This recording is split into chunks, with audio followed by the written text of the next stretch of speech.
നമസ്കാരം, ഞാൻ ഡോക്ടർ തസ്ലീന. നമ്മളിന്ന് സംസാരിക്കാൻ പോകുന്നത് സോയാബീനെ കുറിച്ചാണ്. സോയാബീൻ കാൽഷ്യം, ഫൈബർ, പ്രോട്ടീൻ, ഇരുമ്പ് എന്നിവയെല്ലാം കൊണ്ട് തന്നെ വളരെ റിച്ചാണ്. അതുകൊണ്ട് തന്നെ വെജിറ്റേറിയൻസിനെല്ലാം കഴിക്കാൻ പറ്റുന്ന നല്ലൊരു പ്രോട്ടീൻ സോഴ്സാണ് സോയാബീൻ.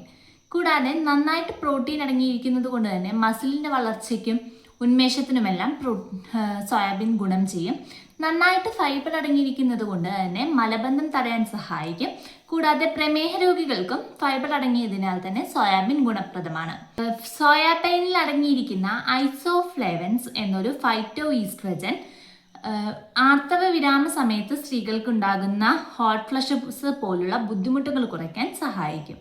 അതുപോലെ തന്നെ സോയാബീനിൽ അടങ്ങിയിരിക്കുന്ന അൺസാച്ചുറേറ്റഡ് ഫാറ്റും പ്രോട്ടീനും കാരണം ശരീരത്തിൽ കൊളസ്ട്രോൾ, അതായത് ചീത്ത കൊളസ്ട്രോൾ കുറയ്ക്കാൻ ഇത് സഹായിക്കും. അതായത് LDL കൊളസ്ട്രോൾ കുറയ്ക്കാൻ സഹായിക്കുകയും ഹൃദയാരോഗ്യം മെച്ചപ്പെടുത്താൻ സഹായിക്കുകയും ചെയ്യും.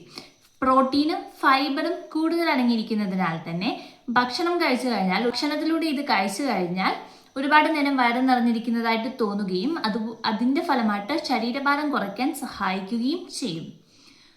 സോയാബീൻ കാൽഷ്യം റിച്ച് ആയതുകൊണ്ട് തന്നെ എല്ലുകളുടെ വളർച്ചയ്ക്കും ഇത് വളരെ ഗുണപ്രദമാണ്. കൂടാതെ സോയാബീൻ അലർജി ഉള്ള ചിലരുണ്ട്. അങ്ങനെയുള്ളവർ സോയാബീൻ കഴിച്ച ഉടനെ ചൊറിച്ചിൽ, പുകച്ചിൽ, ശ്വാസമെടുക്കാൻ ബുദ്ധിമുട്ട് അങ്ങനെ എന്തെങ്കിലും തോന്നുകയാണെങ്കിൽ സോയ അലർജി ഉള്ളവരായിരിക്കും. അങ്ങനെയുള്ളവർ സോയ ഒന്ന് ഭക്ഷണത്തിൽ നിയന്ത്രിക്കുന്നതാണ് നല്ലത്. പിന്നെ വരുന്ന ഒരാൾക്കാർ എന്ന് പറയുന്നത് തൈറോയ്ഡ് ഉള്ളവരാണ്. തൈറോയ്ഡ് ഉള്ളവർക്ക് സോയാബീൻ കഴിക്കാം, പക്ഷേ ലിവോതൈറോക്സിൻ എന്ന് പറഞ്ഞൊരു മരുന്നിൻ്റെ കൂടെ കഴിക്കരുത്.